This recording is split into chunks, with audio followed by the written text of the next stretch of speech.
वहाँ बाकी धर्म के लोगों को क्यों नहीं मैनेजमेंट कमेटी में रखते? रख दो वहाँ भी, जो अभी राम मंदिर ट्रस्ट बना है उसमें रख दो ना। क्रिश्चियन को रोक दो, मुस्लिम को रोक दो, बौद्धों को रोक दो, ईसाइयों को रोक दो, फिर हम मान लेंगे।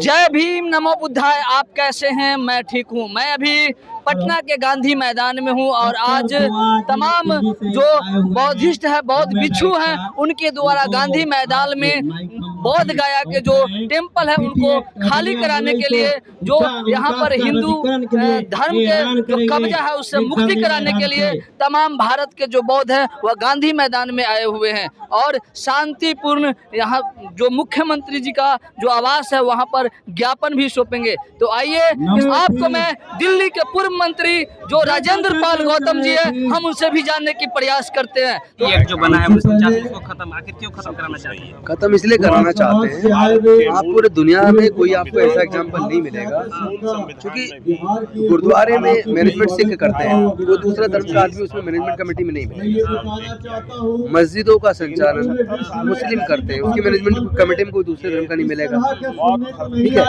उसी प्रकार चर्च का संचालन क्रिश्चियन लोग करते हैं, कोई दूसरे धर्म का नहीं मिलेगा। मंदिरों का संचालन हिंदू लोग करते हैं, उसमें भी ब्राह्मण लोग करते हैं, तो कोई दूसरे धर्म का नहीं मिलेगा।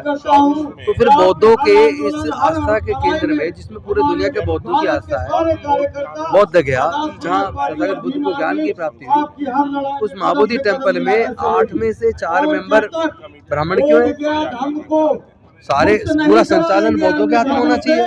और जब तक आप ये आंदोलन जो पहले भी हुआ है मुक्ति का आंदोलन, और सुराई सतई जी जो नागपुर वाले, उनके नेतृत्व में जो जापानी बनते, और आज यहाँ मगध की राजधानी पाटलिपुत्र यानी पटना के इस मैदान में जो शुरुआत हुई है, ये पूरे देश के कोने कोने तक जाएगी। हम खुद इसको पूरे देश के कोने कोने में लेके जाएंगे, और चूंकि हम लोगों को एहसास करा रहे हैं SC ST OBC के लोगों को कि हमारे पूर्वज बौद्ध थे और हमारे पूर्वज वैज्ञानिक दृष्टिकोण को मानते थे, अंधविश्वास ताकतवाद को नहीं मानते थे।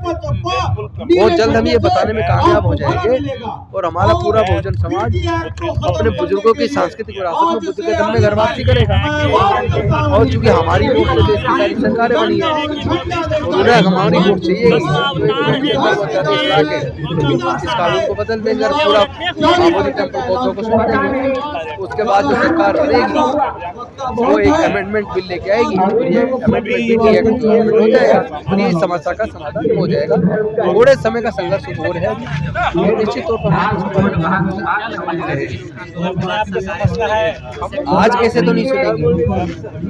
कोई 2-4 हजार, 5 हजार, 10 हजार, 50 हजार लोग इकट्ठा होने से नहीं सुनेंगे, 1 लाख लोग इकट्ठा होने से नहीं सुनेंगे। लेकिन जिस दिन भारत का बहुजन समाज, मूल निवासी समाज जो 90% है, जिस दिन वो एकजुट हो जाएगा और वो घर वापसी करेगा, वो वापस बुद्ध के धर्म में आ जाएगा, और जो अब कुछ ही सालों में आने वाला है, उसके बाद चूंकि उनकी सरकारें तो पूरे देश की उन्हीं के वोट से बनी है, वोट की वजह से सरकार बनती है, तो वोट की लालच में वो सरकारें खुद इसको अमेंडमेंट कर देंगी, हमें मांगना नहीं पड़ेगा, ये मुझे भरोसा है। इसलिए जो है वो जगह को बराबर होना बताया है, उसमें जो पत्थर जाके रख दी, वो कहा जाता है कि वो एकदम शांति अहिंसा नहीं करने, लेकिन वो लोग तो हिंसा की जरूरत नहीं है।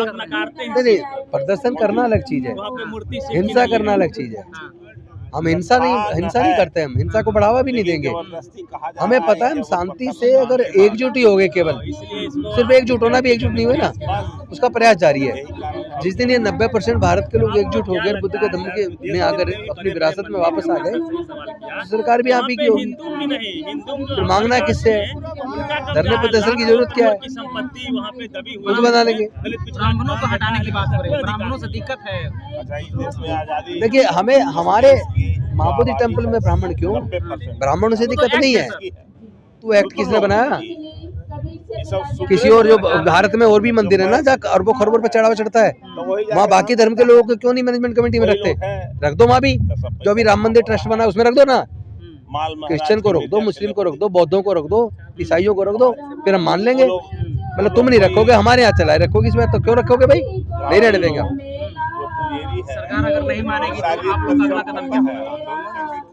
अभी तो हम बौद्धमय भारत बनाएंगे, फिर मनवादी सरकारों को गिराएंगे, फिर मूल निवासियों की सरकार बनेगी, फिर ऐसे एक्ट को हम उखाड़ के फेंक देंगे। और संचालन अपने हाथ में ले लेंगे, बात खत्म। और क्या करना है? लड़ना थोड़ी ना है किसी से, लड़ना नहीं है। ये सब और वैसे भी मांगने से कोई हक नहीं मिलता, मांगने से भीख मिलती है। बुद्धिजीवियों ने अपने हिसाब और बाबा साहेब हमें सिखा के गए अपना हक छीन लेना है, हम छीन लेंगे। हमारे में ताकत होगी तो छीन लेंगे, तो अभी ताकत बना रहे हैं, कुछ साल इंतजार करो। कांग्रेस में गए हैं सर, क्या लगता है कि कांग्रेस साथ देगी? हम इंसानियत और देखिए, कोई भी राजनीतिक पार्टी जिसको भारत में शासन करना है उसको जाति जनगणना करानी ही होगी। उसको SC ST OBC माइनॉरिटी को उनका हक देना पड़ेगा। सर्वोच्च न्यायालय में भी, उच्च न्यायालय में भी, संवैधानिक संस्थाओं में भी, उद्योगों में भी, व्यापार में भी, प्राकृतिक संसाधनों में भी ये लड़ाई हिस्सेदारी भागीदारी की है। अगर राहुल गांधी जाति जनगणना की बात ना कर रहे होते, संविधान बचाने की बात ना कर रहे होते, बहुजनों की हिस्सेदारी भागीदारी की बात ना कर रहे होते, जो बात कभी हमारे महापुरुष करते थे, तो मैं फिर कांग्रेस में नहीं जाता। तो कांग्रेस के जब नेता इस बात को कर रहे हैं तो कांग्रेस को मानना पड़ेगा, आज नहीं तो कल। बाबा साहब कहते थे एक सांप नाथ है, एक नाग नाथ है। देखिए, बाबा साहेब जिस समय कहते थे उन्होंने तो ये भी कहा था कि कांग्रेस जो उसमें चवन्नी के भी वर्कर नहीं बनना, लेकिन कब कहा था?